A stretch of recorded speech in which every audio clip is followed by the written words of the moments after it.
You'd like milk in the bed? Yeah. At this bed or Daddy's bed? Mummy's bed. You want to go at Mummy's bed? Yeah. Come on then, let's go. You don't give me the bed. Yeah, come on then, up you come. You don't give me. Do you want me to get doing? Yeah. This is doing. You know doing?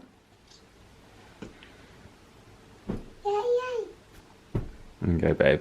Well, even though I've been up since 5:45 and it's now 8 AM, we're back in bed. But I'm not complaining. Not complaining. This is what Jax likes to do. Okay. My bed. You in bed? Baby, in bed. Daddy's bed? Yeah. Buzzing. So she obviously sleeps in her room all night, but she wants to start her day by having a little cuddle in bed. So I'm not going to complain at that. After half an hour of listening to an album on Spotify, I recommend this if you need something to just chill out. It's called Deep Focus. She's now... Are you ready for breakfast? Yeah. She's now ready for breakfast. Something that, from all the things that I've been working on over the last year or two now, I've got a lot better at. Just being. She just wanted to sit under the cover and hide from the dinosaurs, which are extinct. But it's just being in that moment and not feeling rushed like, oh well, it's 9 o'clock, we need to do this, we need to do that. And it's something that I've always been really bad at. So yeah, half an hour of just sitting there and talking absolute gibberish about the dinosaurs that are coming. All about being productive in the times that you get to be productive.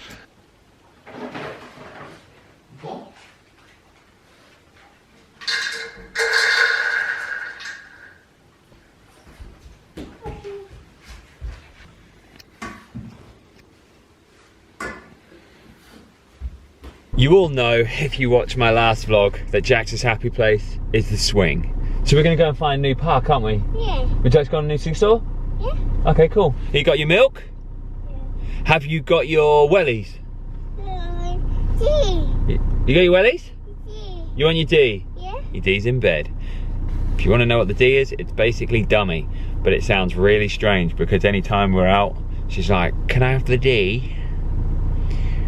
Okay, let's go and find a park. Also, today we're going to be talking about Monday and how you need to lay off Mondays. Stop having a go at Mondays, all right? We'll have that chat in a little while. Brace yourselves. At this park, there's a lot going on for a public park. But I guarantee you she is going straight for the swing. Wait for it. There she is. She's found it. She is in. What'd I say? Straight for the swing. In our moment in a car park, we're going to talk about Mondays, and I'm going to hopefully put up a little bit of defence for them because I think they get a bad rap from a lot of people. Jaxie's having her snack. She's looking very happy. Why do you hate Mondays? Like, why do you hate Mondays? Like, really ask yourself that question, because I get it, right? In terms of like basic circumstances, not liking your job, wanting to change your life, that kind of stuff. It might be, I get it, why you might not like Mondays at the moment. That's absolutely fine. But beyond that, there's still this cultural thing where people end up hating Mondays and they don't necessarily know why. They've got so much resentment and anger for them. Beyond that, they're like, well, I love my life, I love my job, it's absolutely fine. It's normally because you have tied so many failures to that day that it's built up a frustration and anger towards that day, right? Let me give you an example. How many times, you want another snack? Yeah. Okay, give me a second. Right, we're back. Jax is happy. She's got a second snack. She's doing pretty well today. So how many times have you said to yourself on a Friday, Saturday or Sunday, it starts Monday, I'm not doing this anymore, I'm changing everything out of Monday? Do you realise the weight that that has mentally? And also as well, how much weight that has when you inevitably fail at that, because you've attached something to a day in the future when you're going to start. You've already failed yourself. If you actively want to make change and you really, really wanted to make change or you needed to make change, you would affect yourself right there and then. You would be halfway through that Sunday and go, screw it, I'm going to do it right now.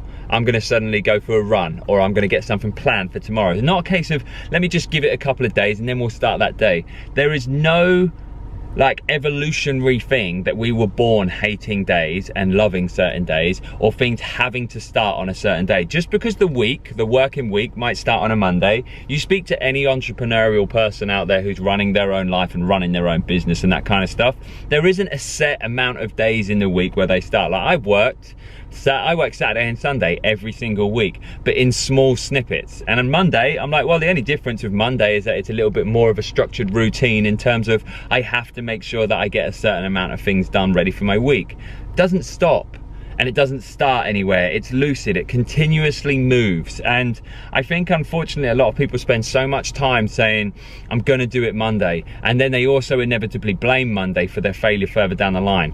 Honestly, try not to, because it's first of all not going to serve you in a certain way because you're going to hate the days. And second of all as well, I think it might prompt you to actually take the action that you want to take straight away in future, rather than saying I'm going to wait for a certain day. Think on. If that message has prompted you to do one thing, i.e. you've had something in your head that you were like, oh, I was going to do that on another day, and it's at least prompted you to take action, I want to give you the next step, which is simple. Write it down. Write down the steps that you're now going to take. If you want to affect your body and you want to change and you want to create a routine for yourself, you should not be sitting there going, I'm going to create a routine for myself. I want to do this, I want to do that. Don't want, act. Simply act. Right? Write something down, put it out into the atmosphere. It makes so much bloody difference. It's got to be out of your head in a physical area. And if you're talking about training, you know damn well, I wrote this in an email this morning. I write to thousands of people 2 or 3 times a week, every week on the TLM Online Coaching email. And I say to people, we have options. Yes, you might have to spend money. You have to spend money on a lot of things in your life. And I said to people this morning, I'm like, if you can buy 5 coffees a day, when you go out, you'll go to the garage and buy yourself a Costa every single day. For that price, you can get on our home plan, our gym plan, or our functional plan that is periodized over a long, it's all the training that you need. It's up to 5 sessions a week. It costs you £3 a week. £3 a week for 5 sessions of periodized training. Honestly, I know people's financial situations are in different places, but I also get it when I speak to people and they say, I haven't got time, I haven't got the money. We take one look at their time frames and their scale of money, and I'm like, you have got money, but you just waste it in the wrong areas. So if you want to obviously get involved in one of our training plans, or just check them out and be nosy, the link is in the description box. It's £12 a month for 20 workouts. It's ridiculous. There you go. I'm now going to enjoy my snack, and then we're going to go somewhere else. Right, Carly has now taken over the reins with Jax. I have caught up with my emails, caught up with all my clients, which is fabulous. Now I'm getting into my training. I have got some power cleans, some squat clean and jerks, basically a lot of lifting, and then a triple heavy deadlift. I haven't done heavy deadlifts in ages to get done today, so depending on how I feel at the end of that, I might do some conditioning, but we will see. I'll show you a little bit of a snippet of what I get up to anyway.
In many ways, that was actually a really good session. First of all, I obviously enjoyed my programming, as I always do at the moment, but second of all, it was Getting that at the end, they had like a bit of a competition workout. One of my friends online called Tom Lowe, check him out on Instagram. He's an absolute monster, full of energy.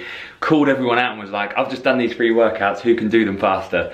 And one of them I decided to do was 5 rounds per time, 6 grounds row overhead at 50, then 10 burpees. And that's like a classic, really just grit and go. Really good one for the head to see where you're at, whether you can just pick the bar up and not hesitate every time.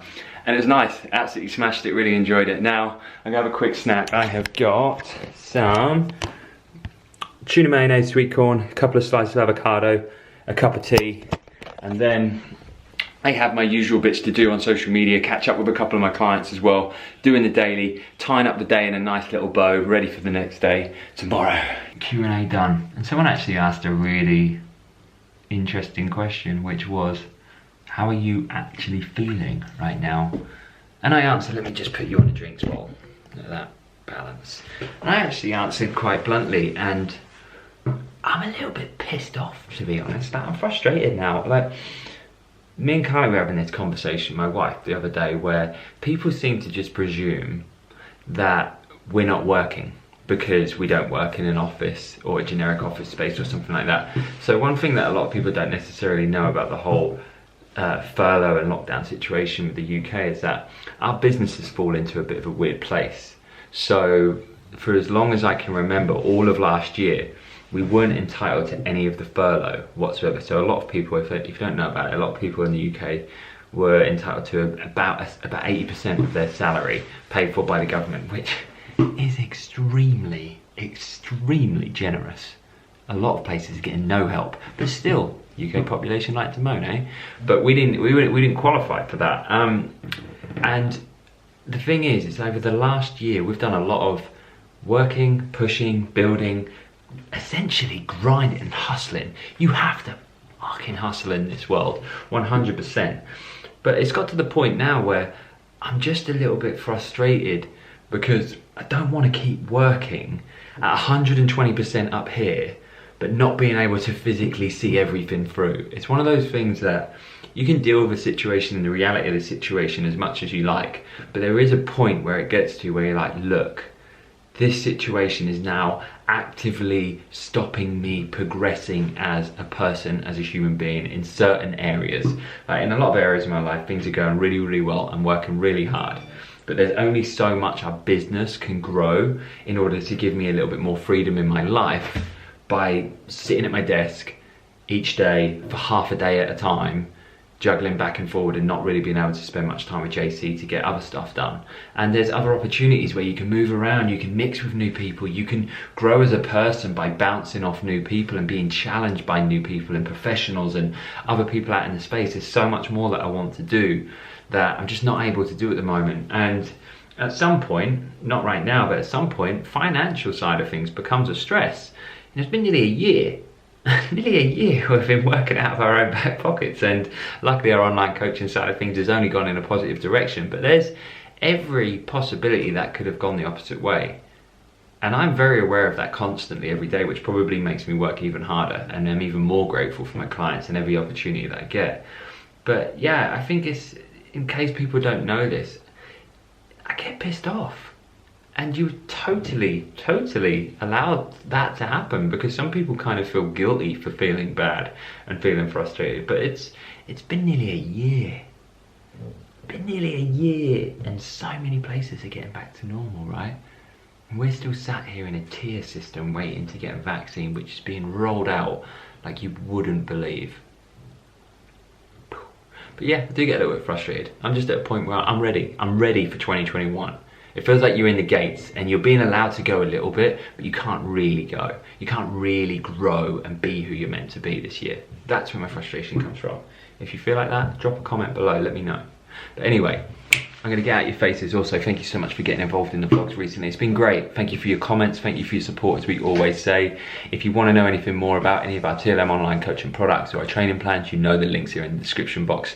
If there's anything in particular you want to see in the videos, let us know in the comments below. I come back to every single comment over the first week, so if you get in there fast, I will reply to your comments. I like getting comments. I like conversing with the audience. I like to find out who's listening, what they're listening to, what they're watching, what they're enjoying, what they're hating. And that's about it. Keep being awesome. I'll see you in the next one.